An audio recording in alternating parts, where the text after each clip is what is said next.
Hi guys. நம்ம மாடியில் 5, 6 fish dub வச்சுருந்தோம். அதில் மட்டும் தான் பிளான் போட்டிருப்போம். ஏன்னா அங்கே தான் சூரிய ஒளியில் நல்லா செடி வளருதுங்கிறதுக்காக. அதில் தான் ஒரு சின்ன சம்பவம் ஆயிட்டு. என்னென்னா, ஒரு தடவை மாலி போட்டிருந்தோம், ஃபேன்சி மாலி. அதுக்கப்புறம் ரெட்லேஸ் கப்பி ஒரு இதில் போட்டிருந்தோம். அதுக்கப்புறம் மாலி ஃப்ரைஸ் ஒரு டப்பில் போட்டு வச்சுருந்தோம். கப்பீஸ் ஃப்ரைஸ் ஒரு இதில் போட்டு வச்சுருந்தோம்.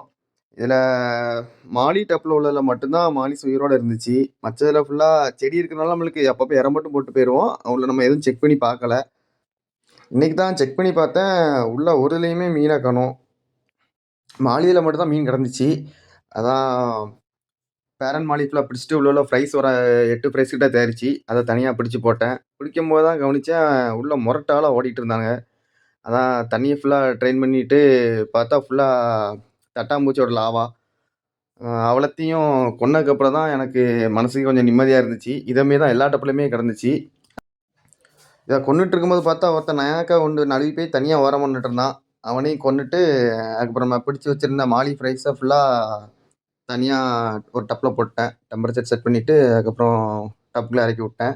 இதில் பிளான்ட் எதுவும் போடலை. இன்னும் பிளான்ட் போட்டால் உள்ளே இருக்கிறது எதுவுமே தெரிய மாட்டேக்கு. அழகே ரொம்ப ஆபத்தாக மாறிடுது. அதனால் இனிமேல் பிளான்ட் போட வேண்டாம் ஃப்ரைஸுக்குன்னு முடிவு பண்ணிட்டேன்.